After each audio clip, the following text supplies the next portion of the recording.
اعوذ باللہ من الشیطان الرجیم بسم اللہ الرحمن الرحیم۔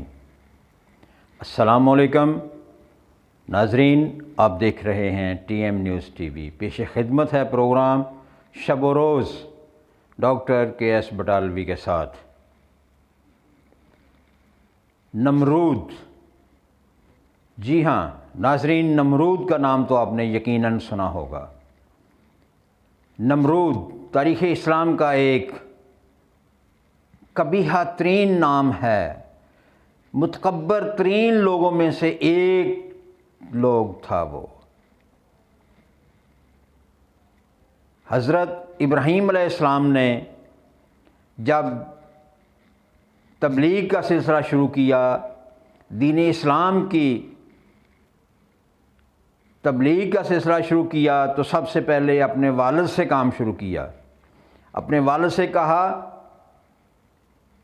کہ آپ یہ بت اپنے ہاتھوں سے بناتے ہو اور پھر ان کی پوجا کرتے ہو، یہ تمہیں کچھ نہیں دینے والے، اس لیے بتوں کی پوجا چھوڑ کے ایک اللہ کی پوجا کرو۔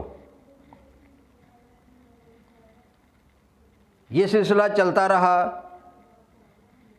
دیگر لوگ بھی دائرہ اسلام میں آتے گئے، تبلیغ چلتی رہی، اسلام کا سلسلہ کار چلتا رہا، اسلام پھیلتا رہا، بڑھتا رہا۔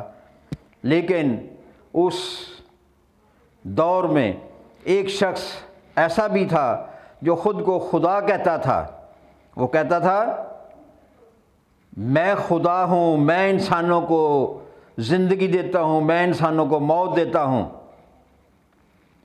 اور حضرت ابراہیم علیہ السلام کے ساتھ اس کا ٹکراؤ ہو گیا، اس حد تک کہ نمرود نے یہ سوچ لیا کہ ابراہیم علیہ السلام جب تک زندہ ہیں اس وقت تک میری خدائی کے راستے میں یہ آتے رہیں گے، یہ میری خدائی کے راستے میں سب سے بڑی رکاوٹ ہیں۔ انہوں نے اس رکاوٹ کو ختم کرنے کا فیصلہ کیا۔ انہوں نے آگ کی ایک بہت بڑی چتا جلائی، چتا جلا کے اس آگ میں حضرت ابراہیم علیہ السلام کو ڈال دیا گیا۔ اس چتا میں ابراہیم علیہ السلام جب گرے تو اللہ کا حکم آ گیا آگ کو، یا نار کونی بردن سلام علی ابراہیم، اے آگ ابراہیم علیہ السلام پر سلامتی والی ہو جا۔ سلامتی والی کا مطلب اس کو امن کے ساتھ رکھنے والی ہو جا، صحیح سلامت رکھنے والی ہو جا، نہ اتنی ٹھنڈی ہو جا کہ ٹھنڈ لگ جائے، نہ اتنی گرم ہو کہ گرمی لگ جائے۔ سلامتی والی کا مطلب ہے سلامت رکھنے والی۔ تو اللہ نے حکم دے دیا کہ آگ سلامتی والی ہو جا، اور آگ سلامتی والی ہو گئی۔ ابراہیم علیہ السلام فرماتے ہیں کہ میں نے اپنی زندگی میں اس آگ سے بڑا پرسکون کوئی جگہ نہیں دیکھی، اس آگ سے بہترین جگہ میں نے کوئی نہیں دیکھی۔ وہ اللہ کی طرف سے مجھ پر ایک انعام تھا، ایک امتحان تھا، اور اللہ نے مجھے اس امتحان میں کامیاب کیا اور انعام مجھے دیا۔ اس پہ مختلف اور بھی روایات آتی ہیں، میں اپنے اصل مقصد کی طرف جاتا ہوں۔ نمرود، جی ہاں، اس دور کا سب سے بڑا متکبر، آکڑ والا شخص وہ تھا نمرود۔ جب نمرود نے اللہ کے پیارے نبی حضرت ابراہیم علیہ السلام کے ساتھ یہ ظلم اور زیادتی کی، تو اللہ نے بھی فوراً ہی اس کا بدلہ چکانے کے لیے اپنا حکم جاری کر دیا، اور ایک چھوٹے سے مچھر کو حکم دیا کہ اس کے ناک میں گھس جاؤ۔ وہ مچھر نمرود کی ناک میں گھس گیا، اور گھستے گھستے دماغ کے اندر جا کے بیٹھ گیا۔ اب اس دور کے جو بڑے بڑے حکمات ہیں وہ سب علاج معالجہ کر رہے ہیں، لیکن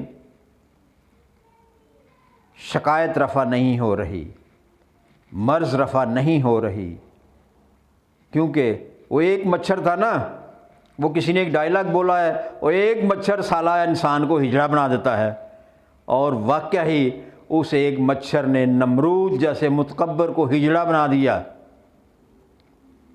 ایسا ہجڑا بنایا کہ تمام حکماء عاجز آ گئے، اور اس کا علاج جو دریافت ہوا وہ یہ ہوا کہ اس کے سر پہ چوٹ لگائی جائے۔ جب چوٹ لگتی تو مچھر تھوڑی دیر کے لیے خاموش ہو جاتا،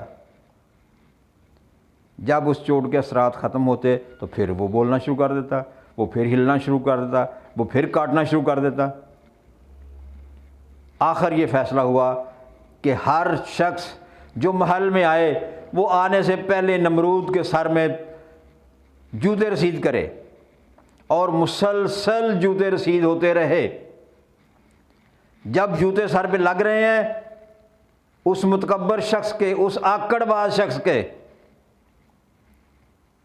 تو وہ مچھر چپ ہو جاتا ہے۔ جب جوتے نہیں پڑتے تو مچھر بولنا شروع کر دیتا ہے۔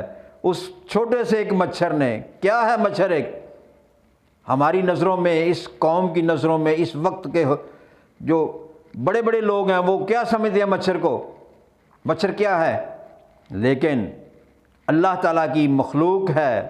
اللہ اس سب سے کمزور مخلوق کو حکم دے دے تو یہ سب انسانوں کو کاٹ لیں، اور ہر طرف وبائی امراض پھیل جائیں، ڈینگی پھیل جائے، ملیریا پھیل جائے، اور وبائیں پھیل جائیں، اور یہ سائنسدان عاجز آ جائیں، کوئی علاج نہ کر سکے، کیونکہ اللہ کے حکم سے وہ بیماری پھیل رہی ہے۔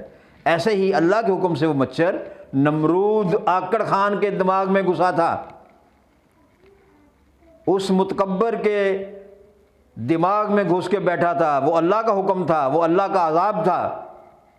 اللہ کہتا ہے یہ جتنے بھی کافر لوگ ہیں، یہ جتنے بھی متکبر لوگ ہیں، یہ جتنے بھی آکڑ والے لوگ ہیں، ان کو میں نے ڈھیل دی ہوئی ہے، لیکن بہت جلد میں ان کو اپنی گرفت میں لینے والا ہوں، ان پہ میرا عذاب نازل ہونے والا ہے۔ اور جب اللہ کا عذاب نازل ہوتا ہے تو پھر کوئی نہیں بچا سکتا، کوئی سائنسدان، کوئی ڈاکٹر، کوئی معالج، کوئی پیر، کوئی حکیم، کوئی نہیں بچا سکتا۔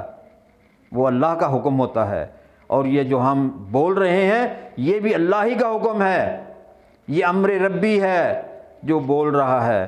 ہم نے امر ربی کو غلط استعمال کرنا شروع کیا ہوا ہے۔ نمرود آخر اس کا جو انجام تھا وہ کیا ہوا؟ وہ روز سینکڑوں جوتے کھاتا، اور جوتے کھاتے کھاتے ہی مر گیا۔ اللہ نے اس کے تکبر کا انجام جوتے کے نوک کے نیچے رکھ دیا تھا۔ جوتے پڑتے تو نمرود کو سکون ملتا، اس آکڑ باز کو جوتے پڑھنے سے سکون ملتا ہے، اور ہر آکڑ باز کو جوتے ہی پڑھتے ہیں تو سکون ملتا ہے۔ اللہ کی طرف سے جوتے پڑھتے ہیں۔ اللہ کہتا ہے میں ڈھیل دیتا ہوں، میرا عذاب ان تمام متکبرین کے لیے مقرر ہے، اور وہ جلد آنے والا ہے، اور میں جلد حساب لینے والا ہوں۔ اللہ ہم سب کو اپنی پناہ میں رکھے۔ وما علینا الا البلاغ المبین۔ دیکھتے رہیں TM نیوز TV۔ آئندہ پروگرام تک اجازت، اللہ نگہبان۔